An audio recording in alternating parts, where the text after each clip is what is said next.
Hey everybody, welcome to the Slick Tree Podcast. I'm your host, Colby Langford. The point of this show is to help improve ourselves as dogmen and to raise the quality of the dogs on the end of our lead. So let's settle in, turn the volume up, and let's see if we can't learn a trick or two together from our guests.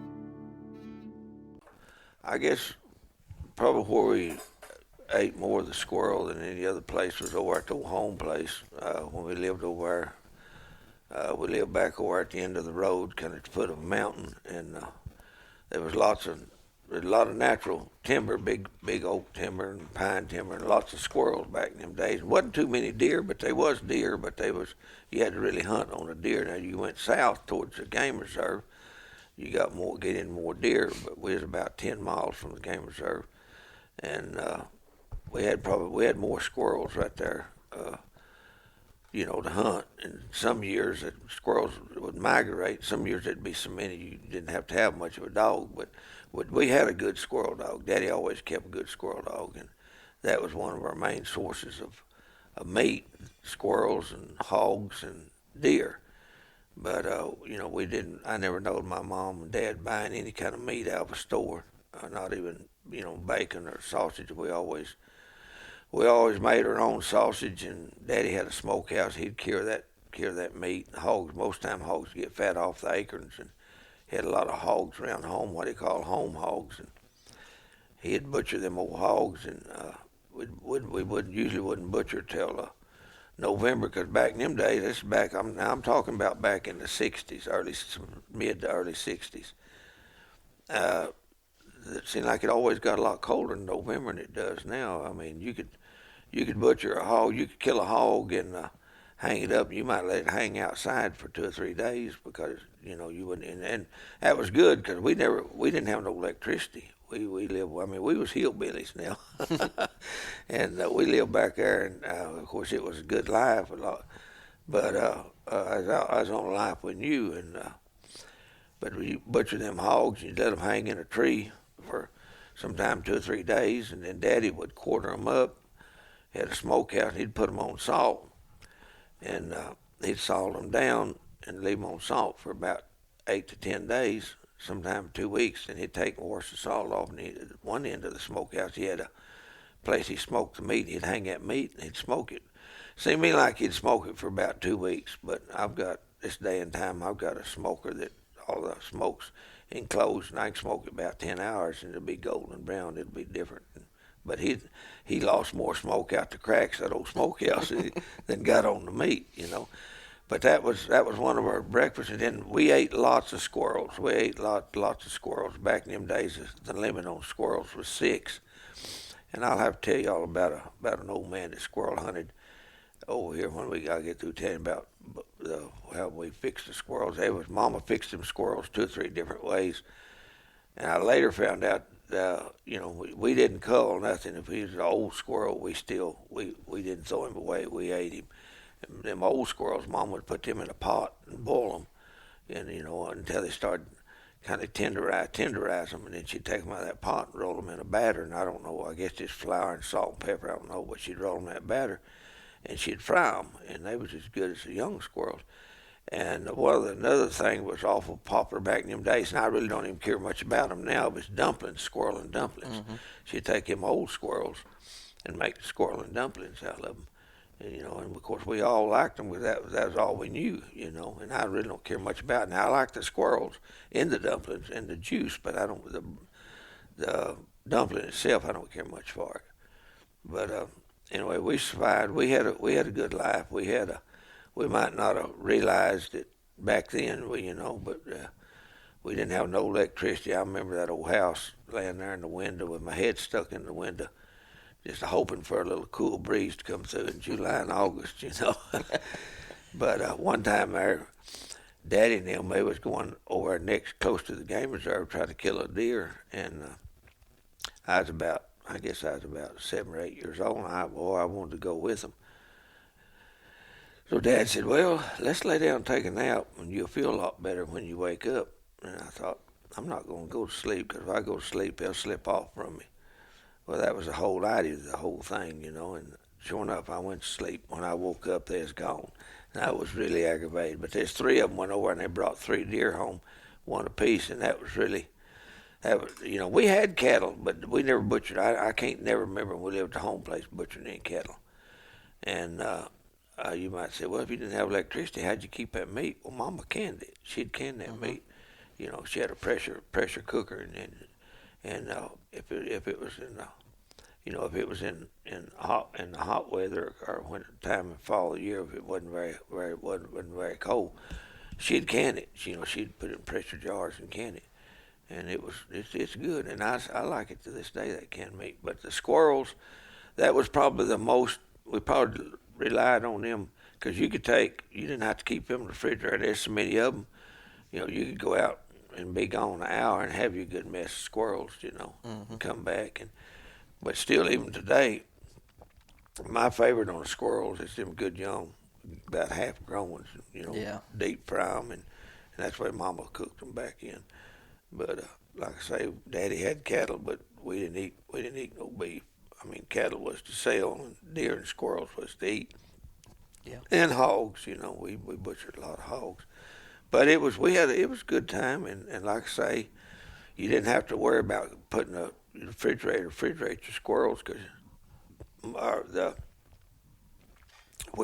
timberland that back then that was Choctaw Lumber Company, and then later become Derrick's joined our place all the way around. This National Forest now that joins our old home place. We still own that place. I got a cabin over there on it, but you could just go out and in 30, 40 minutes, or an hour at the most, you can have a mess of squirrels, and take them to the house and skin them and clean them up, have supper or dinner, right then. You didn't have to worry about killing them a day or two ahead of time and trying to keep them because, which we probably did in the wintertime. I can't recall, but and usually when it got cold weather, we'd still eat the squirrel, but we depended a lot on the hogs and deer. And we had some deer around home, but we didn't have neither deer that we've got this day and time. There's lots of deer around right here in the community now.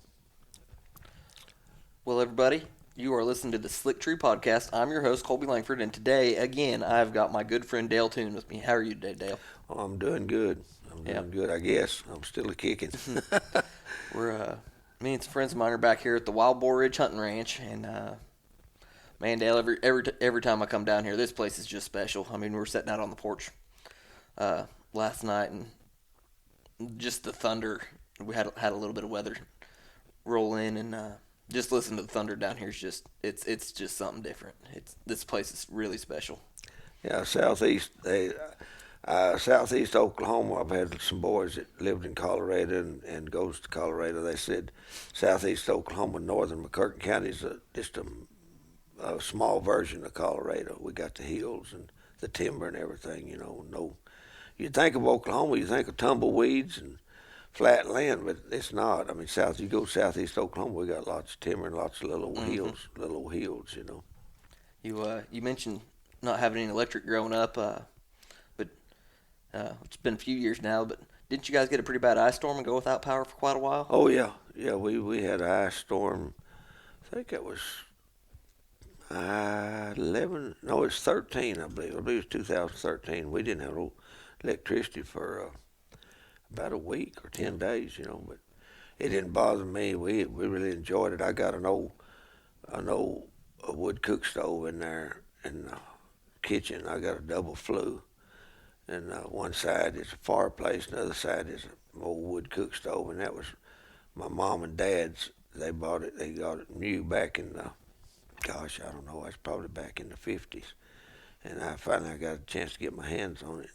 But we made it fine. We cooked on that old wood stove, and had some of the family over to eat with us, And only thing, we didn't have no TV, but I really didn't miss the TV. Yeah. And because I was, like I say, I was probably 10 before we ever had electricity. We had to move out where we was at to get electricity. We was so far back in there, it's going to cost a lot of money to get a line run in there.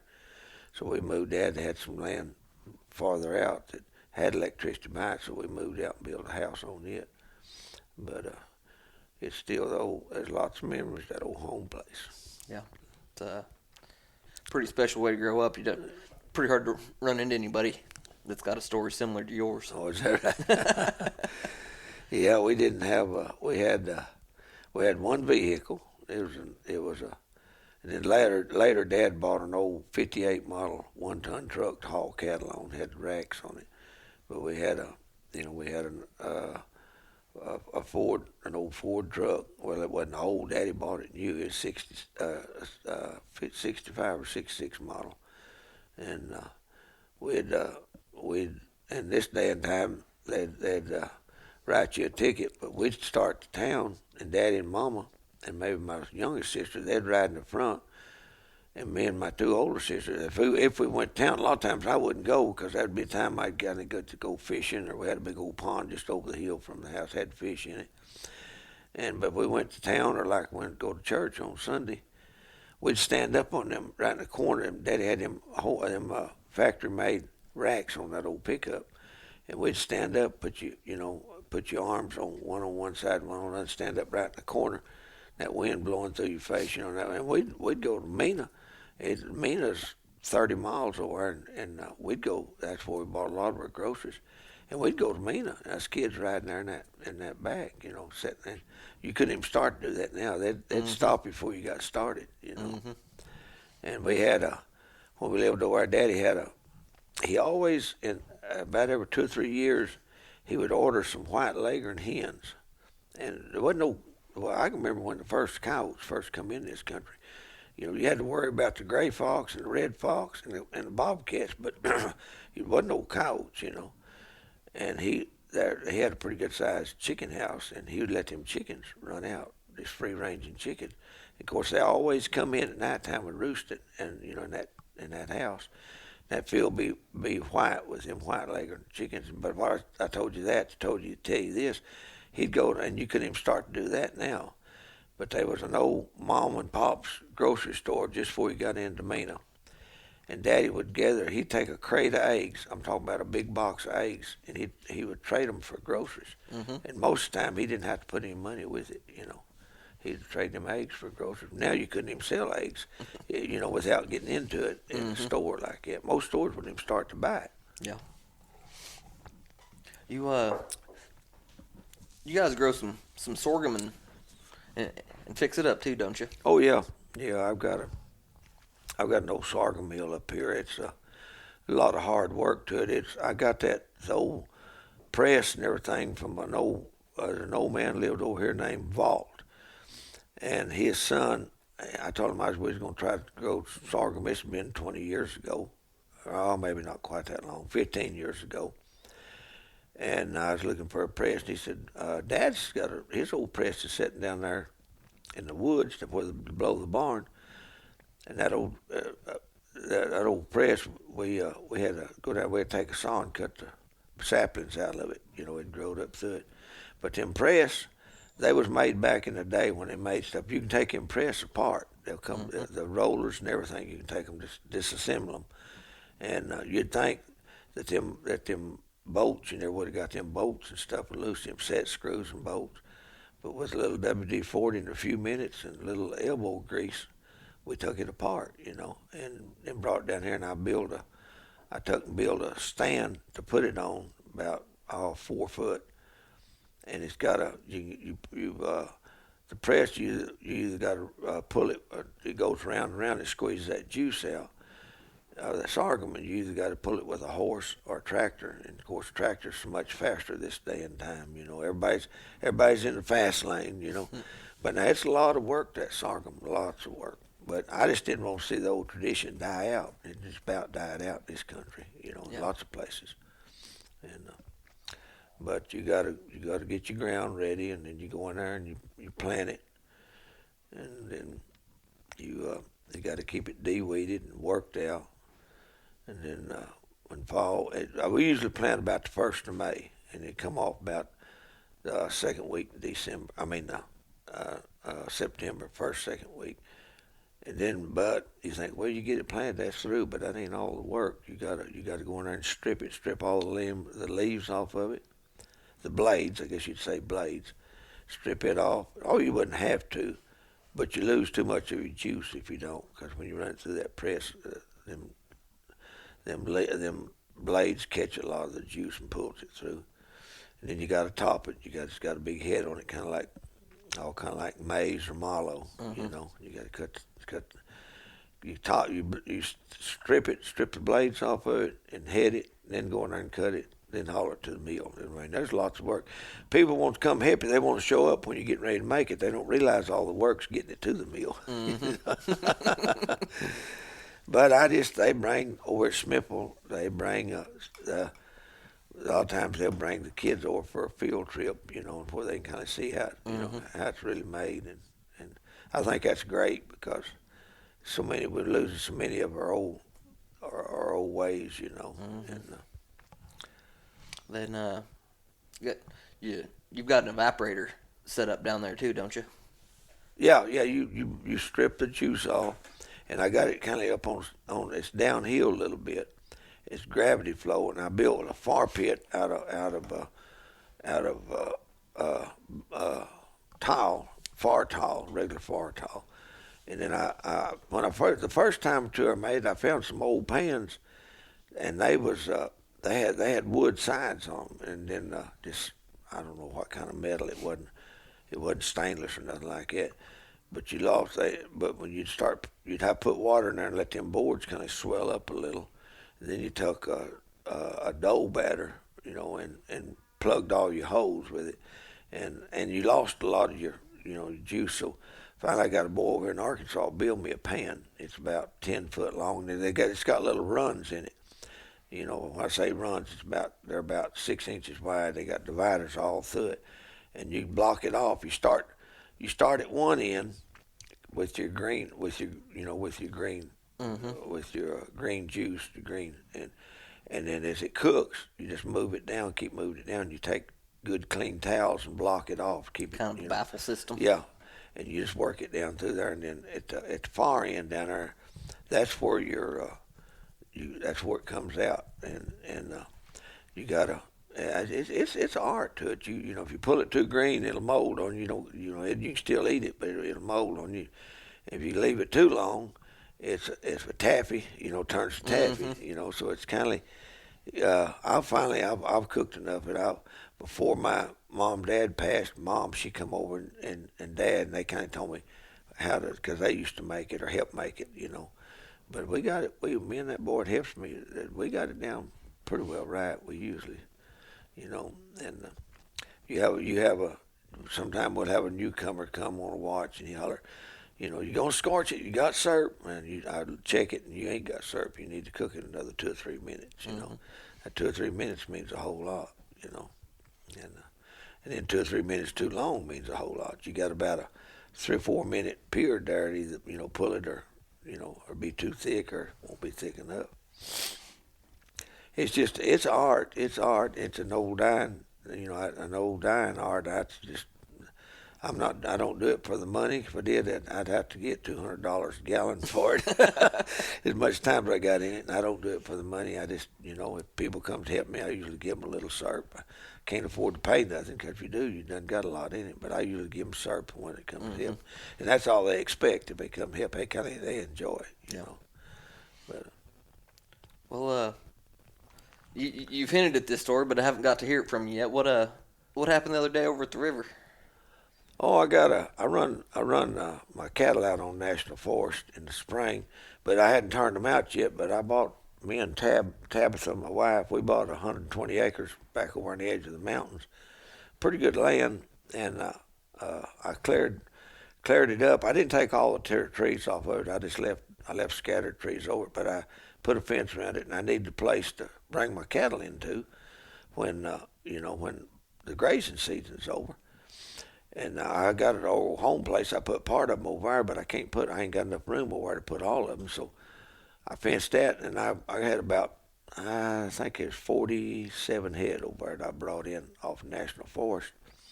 Well, we had a big flood and it washed. It's got a Hudson Creek. It's a live spring creek runs right through the middle of it, and it runs the year round. It's real crystal clear, and it washed my water gap out. Well, I knew that water gap was out, but I was feeding them cattle. I thought, well, they won't go nowhere. Well, sure enough, we had a warm day or two, and they got out, or not all of them didn't get out. There's about 20, about a little over half of them got out, 20 something head. And they went down Hudson Creek. And you go down it pretty good ways. There's a pretty big stream there called Buffalo Creek, and it's it's pretty swift and pretty wild. And it wasn't. It had been up pretty big, but it had dropped back down. You could cross it. It's crossings, horseback, and everything. So they went down there and they crossed Buffalo Creek, and they got over and a good friend of mine got over in his hay meadow. I'd built a fence around it last year, so they couldn't get in there. But when the buffalo really got big, and when it got so big, it broke across that hay meadow and washed part of my fence out. And they, of course, them cattle just looking for something green. Anyway, he called me, real nice guy. He wasn't complaining or nothing. So I told him, I said, I'll get over there and get them. So I saddled my horse up. Of course, I use horse and dogs handling them cattle. And I saddled my horse up and went down there to the backside and found where they'd got in.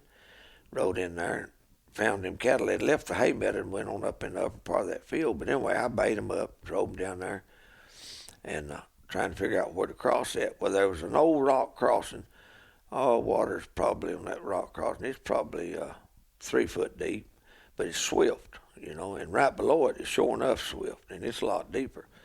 So I had this one little old calf. It was pretty little, it's a young calf, pretty small, and I thought, that calf's going to wash down, and I better get him, before I hit that creek. So I got my rope down, rode up there, and I thought, I'm just going to rope him, just pull him up in the saddle with me, or at least pull him and then cross that rock crossing. He could keep him from washing down. Well, I throwed my rope to rope him, and it went around top of his head, like about 2 inches dropping over into his nose. And of course, when I did, he took off. Well, he ran out on that rock crossing with that water was so swift it washed him down. And I thought, I'm fixing to drown that calf. So I got a big tall quarter horse. He weighed 1,200 pounds, and I was pretty sure. I call him Little Joe. I was pretty sure old Little Joe could swim, but I hadn't really took him and tried him. But I just fell off in that crossing and trying to catch my calf, And about the time I started roping him, he went down again. He was going downstream pretty fast. Well, I kind of speeded up, and I went off in a pretty deep hole. Well, old Little Joe, I could feel him just every once in a while. He would have to swim, but that water was swift. It was washing him down too, Mm-hmm. And about that time, he hit a deep hole, and I guess he panicked. And when he did, he went under, and I went under. And I thought, this ain't good.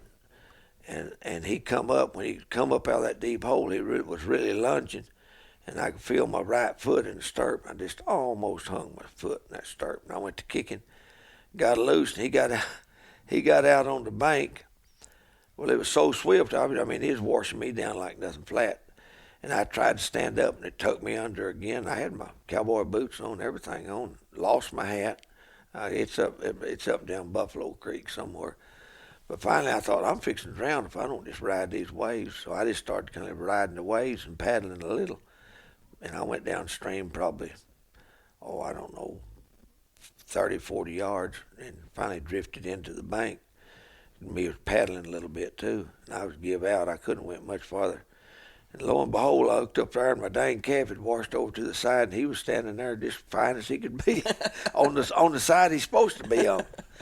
So I finally got kind of gathered up, got my senses back, got on my horse, went back to that rock shoal, went around, got my calf, and cattle had all done gone on back.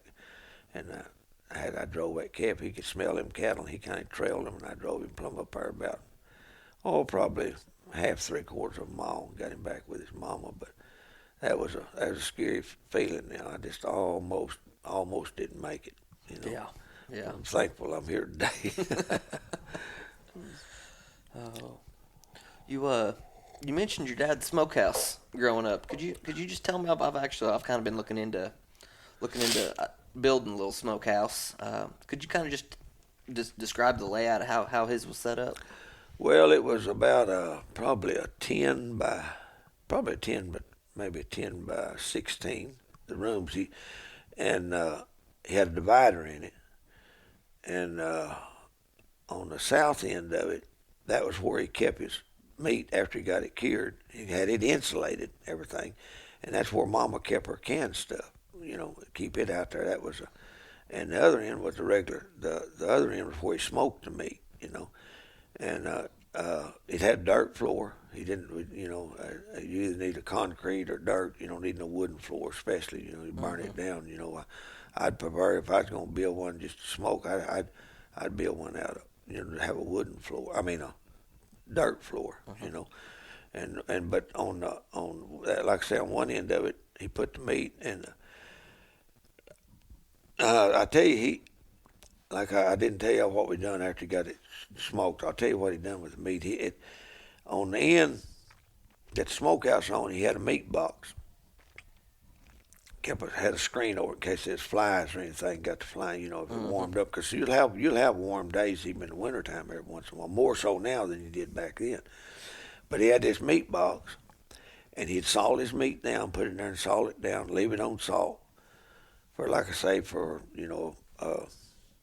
usually about 8 to 10 days. And which anymore, I don't leave mine on salt, but about 4 or 5 days. And I'll tell you why I don't. We skin all of our hogs anymore. And back in them days, we scraped them all.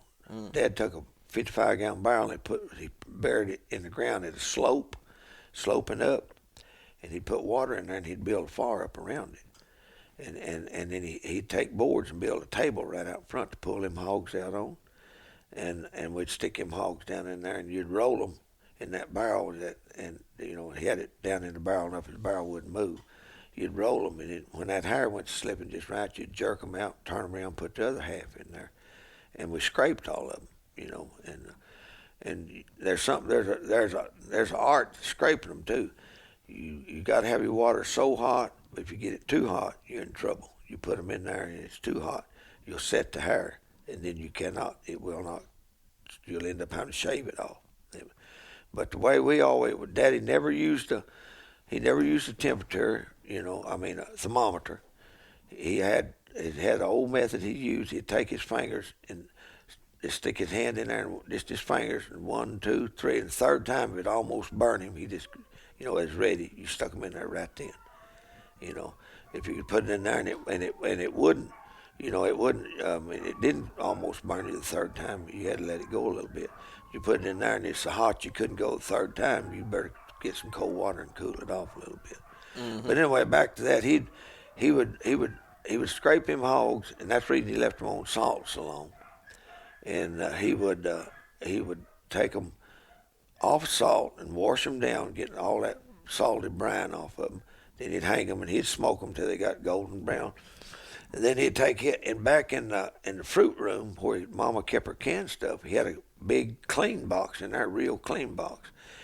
And if we didn't, sometime they'd slice that meat up and pack it in fruit jars, and then melt down some hog lard and pour over it and seal it off, and it'd last for 2 or 3 years like that. You just set that jar in warm water or something, got that hog lard thin enough you could pour it off. And that was another thing too on them butchering their own hogs. But we never did buy no lard. We always rendered our own lard, regular hog lard, And even to this day, I render a lot of lard out. If cooking fish, you won't, everybody said, well, use peanut oil. Hog lard is the best thing you can use for cooking fish because it gets so much hotter and it gives it good flavor. Yeah. And I didn't know that for a long time. I was wondering why. But anyway, back to my story. Daddy, he'd take a good clean box. I mean, when I say clean, I'm talking about spotless, wooden box. And he'd put it in that fruit room. And he would he would put a layer of meat down and a layer of shorts brand. We used to just call it shorts. I think it's made out of wheat shorts, I think. But he'd put a layer of meat, a layer of shorts, layer of meat, layer of shorts, and then his last layer of meat he'd cover it over, make about 2 inches thick with that wheat. And I asked him one day, I said, Dad, why are you putting that shorts in between that far and putting shorts over that meat? Of course, it just wash right off, brush right off. He says, keep the skippers out of it. Some kind of little old bug would get in that meat. And he said it wouldn't get in it if you had it covered with shorts, keep shorts. So, that's something that and I'm trying to teach my kids, which most of them not interested. My littlest boy, he's kind of interested in a lot of that stuff, but that's one thing a person needs to do is teach his kids how to make a garden and how to survive if you have to survive, because we may have to one of these days. Yeah. You never know. Yeah, my wife's been rendering a lot of beef tallow and and a little bit of lard, which we don't keep pigs anymore, so we don't come around just a whole lot of hog fat. But, well, you may have some fat on some of these hogs. Those 2 sows I shot, they're both nice fat pigs. Yeah. And I've got a little bit of hog tallow here. I'll give you some of it if y'all want to try to make it some lard. Yeah. But I agree with the frying fish. You can't hardly beat it. You can't. You can't beat it. It gives it a good flavor. And it gets a lot hotter than the other. I've had people say, "Oh, fry that fish in canola oil." So go ahead if you want to learn it. You mentioned a story about a bear earlier. Oh yeah, well I was telling you, I told you earlier there. I run some cattle out on national forest. Not a lot of them, but it's kind of the old way, and I don't want to lose it. I got dogs. I got cow dogs and hog dogs and young horses, and they're always riding. And them young dogs, you can't train a dog much if you just in a pasture. If you just turn him loose and go pen cattle, and it takes you 20 minutes to do it. And that's one reason I keep running out, pay to run out. It don't cost me a lot, but I pay to run out on national forest. And they'll scatter. I got a big area. I got like, 10 or 12, 15,000 acres that they can run on. And it's hard to get them all back by the time they want them back. So I had a few that I hadn't got in. This has been 3 or 4 years ago, and a buddy of mine, he come over one day, and I had a little time off from the ranch, or a day off, and I said, I'm going to go back there and see if I can find some. I was 5 or 6 cows short, and see if I can find some of them cows. And I said, bring your hog dog. He had a good fine dog. I said, bring your hog dog. We might catch a boar or two, might base some hogs too. So anyway, he did. And I carried some young cow dogs, and he carried one young cow dog, and I think I had a couple, and he had a couple. And one of them was his good hog dog. And anyway, we'd been riding over, and we was showing up back in them roughs where there wasn't no roads or nothing. And we'd seen a little cow sign, but we hadn't found them, and so we was circling around there, and we come down across this little old creek, and some hogs had come down that creek. Looked like probably the night before, or maybe that morning early. This was up in the evening. Well, the dogs started trailing them hogs. Well, they went down there, and all the dogs went down there, and of course my pups hadn't been carried much on hogs, but they went down there probably about a half quarter. We had our tracking systems on them, our Garmin's on them, and there was an old trail kind of went up a point, so we started up this trail, because and we looked on our module. His old dog was going up a point down from us, going up same way, but about a half quarter below us. And by that time, my 2 pups come back, and I thought, well, them sorry dudes, they ain't got no more staying there. I may get rid of them.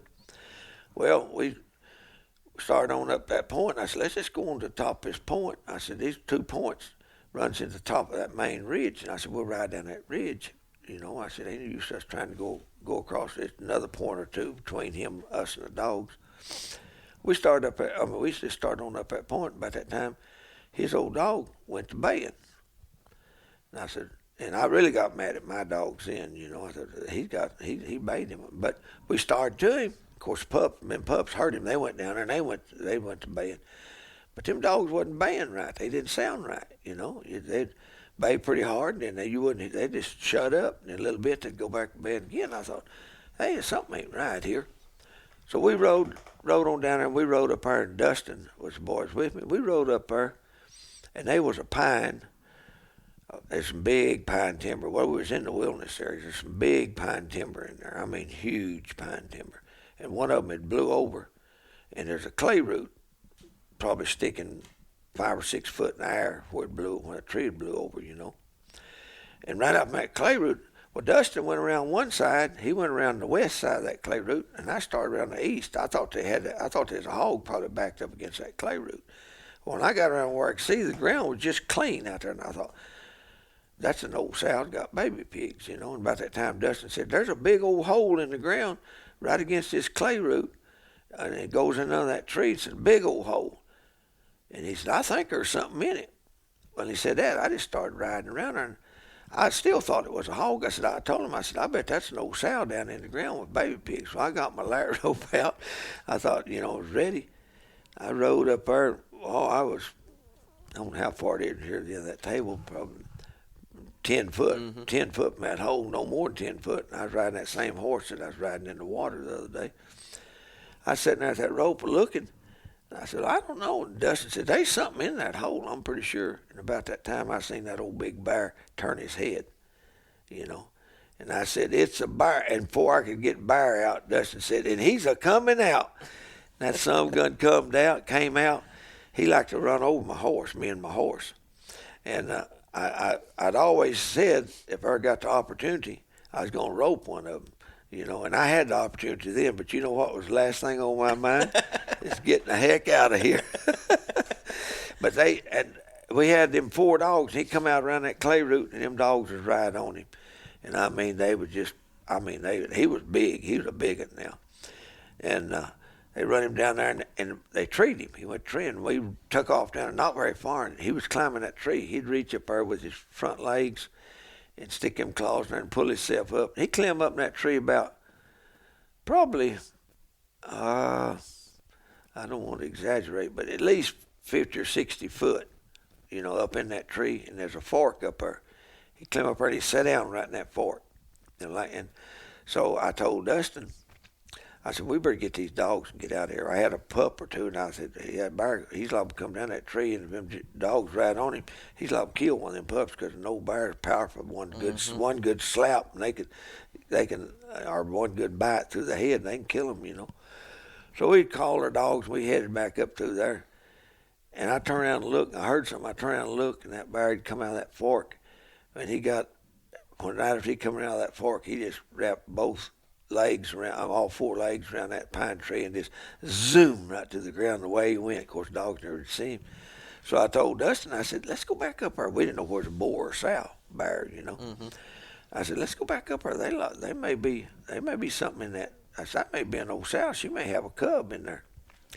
So we started. I got back, almost back up. Well, we got up there and we was looking around. I told Dustin, I said, crawl down in there and see what it is. Pardon my language. He said, to hell with you. You crawl down in there if you want somebody won't find out what it is. But he had a light on his phone, and he got down there close enough, and he said, I see something right here. He reached in there, and he pulled out an 8-point buck's head and carcass out of that hole. Really? And now this is up in the spring. I guess that bear had killed him, or somebody had shot him, and he got away. But he was an 8-point, pretty nice 8-point buck. Pulled it out, and he said, "There's something else down here." I said, "Maybe that cub." And reached down there, and he pulled out a blue boar pig, weighed about 20 pounds, and he was still limber. That bear was trailing them hogs, and he caught that pig, and he took it to his house, and he's going to eat him later. But he sure did. He caught him at about a 20-pound. He was a blue boar pig. But that was quite a deal. Did he forget that, or is that? Yeah, I'll take that up there too. Yeah, that was quite a deal. But we got a good many bear. We have a bear season down here, and it's 1st October. I never have hunted them. I always thought I'd like to kill one. Years ago, I killed one, and way years ago, and I didn't get very excited about it. I'd rather find a big buck deer and hunt him, or catch a big boar hog. is I had to hunt a bear, you know. Yeah. Let's talk about your horses for a little bit. I know you told me you caught some out of the mountains the other day. Yeah, I got a little band of horses. I think it was, I know it was 76 when I put them first. I put three mares, fillies out over there. And I carried them over here to an old man. He's dead and gone now, but he had a good stud. He was Oklahoma yaller cat bred stud.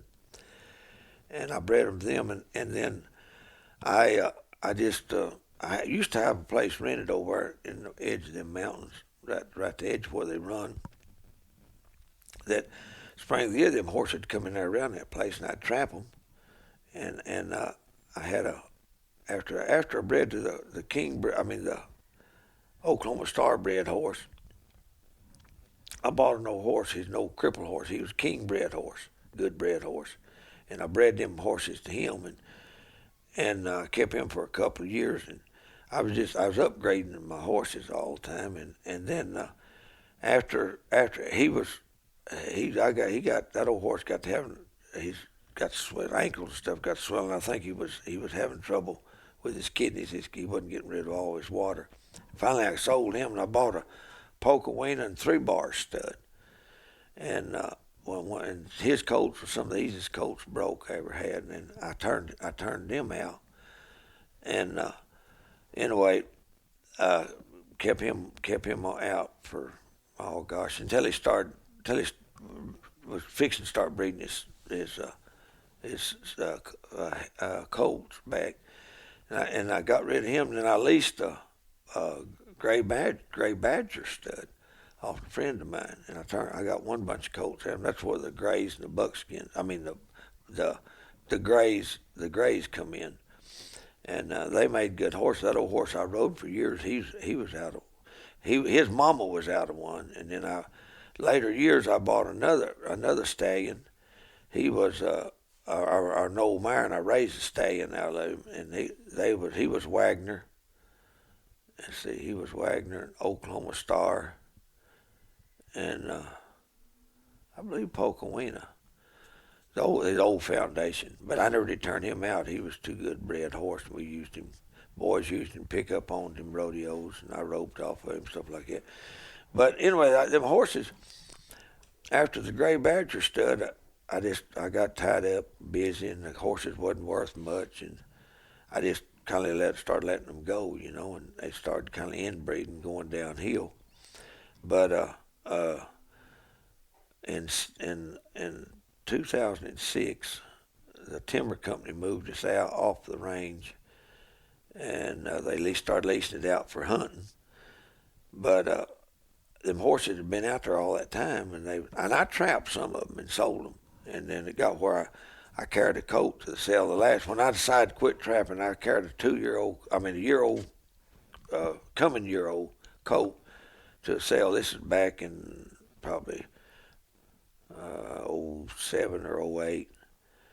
And after they shouldn't have Coggins tested it no older than it was, but they Coggins tested. And after the Coggins test, and after paying commission on it, the sale wrote me a check for 68 cents. So I ain't trapped no more until this spring. And this past spring, I decided I'd try to trap some of them.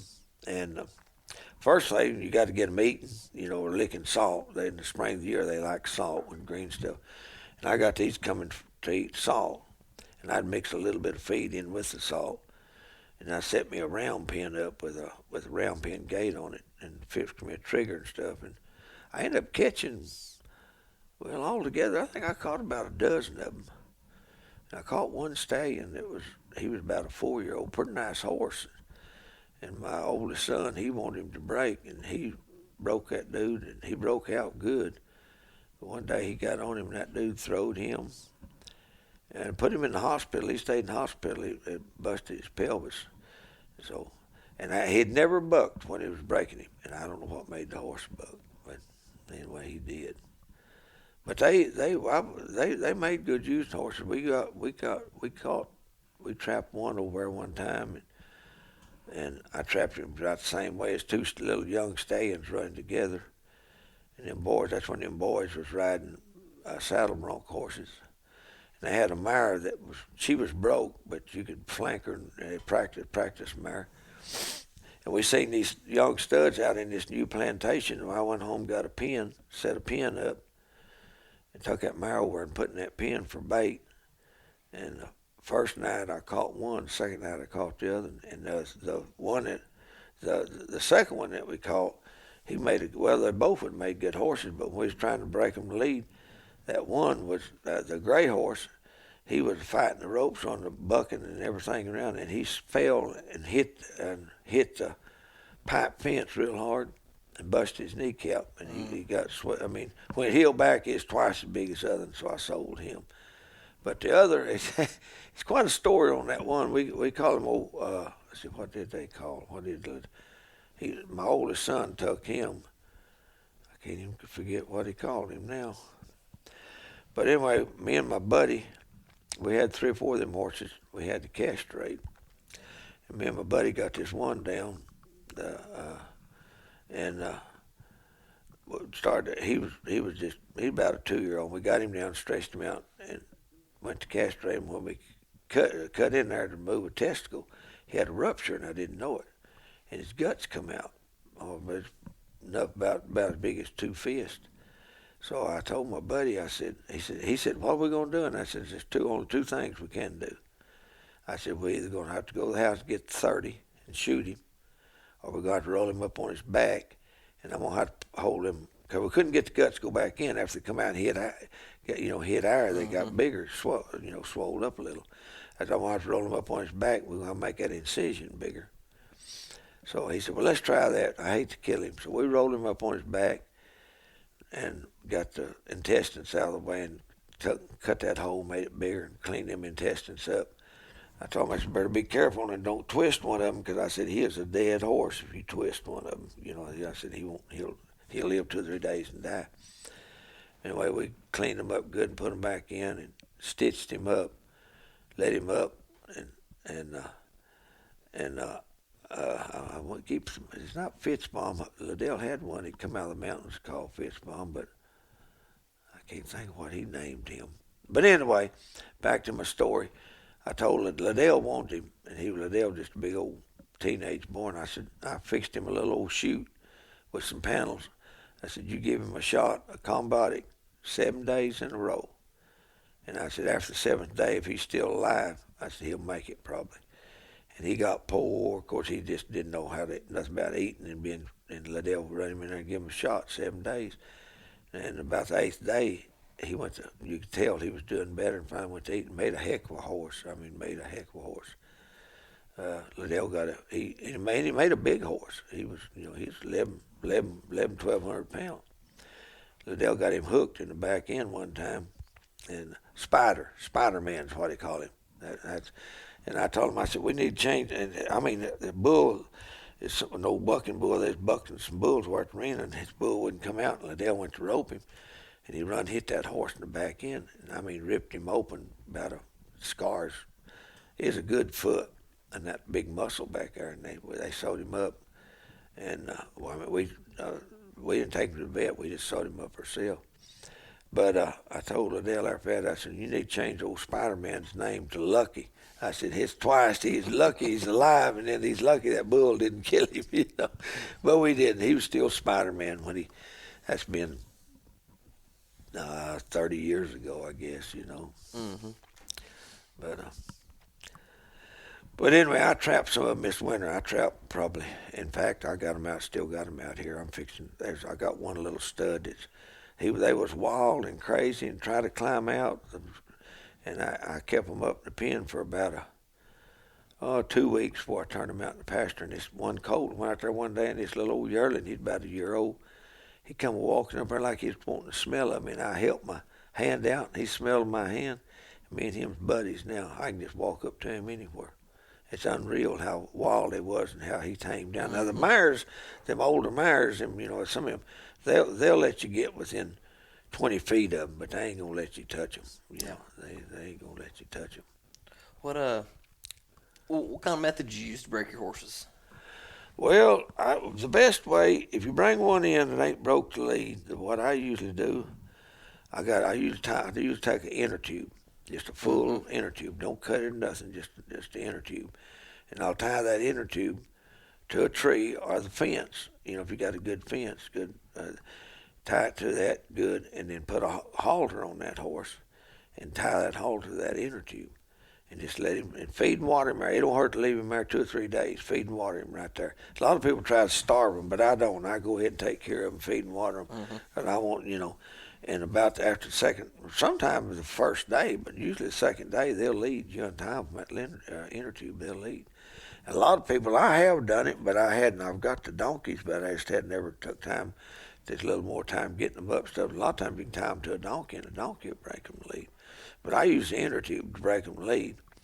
And then we usually just take and get them where they, where you can throw a pad on them. You can use a sack or anything, get them used to being something put on the back. And then the boys usually, my oldest boy, he usually ends up breaking them anymore. I've got too old. I don't need it. But he'll take and he'll saddle them and he'll drive them. He'll get them in a round pen, drive them and get them where they'll, you can pull them to the left or pull them to the right. He'll teach them what whoa is. When he pulls them, don't stop, he'll holler whoa. And then he goes from there and he'll usually ride them in the round pen. Used to, when I was a kid, we broke a lot of them, but we snubbed them. We'd get one where you could saddle him and everything, and then we'd have either Daddy or one of my buddies would snub him. They'd take a big, good big horse and put a halter on him and then snub him to the saddle horn. And then a lot of times you get on the snubbing horse and just slide over on the broke horse and head to the mountains. And usually by the time you come back, you just ride him without being led. You plow. We call it plow light him around. But there's different ways. I mean, I've heard of people hanging them, put a halter on them, and tie their head up so high they can leave them overnight. And their neck would be so sore that they couldn't try to put it between their legs to buck. But I never did do that. I always just kind of went the method that I told you. Yeah. You mentioned the story about training gray fox earlier.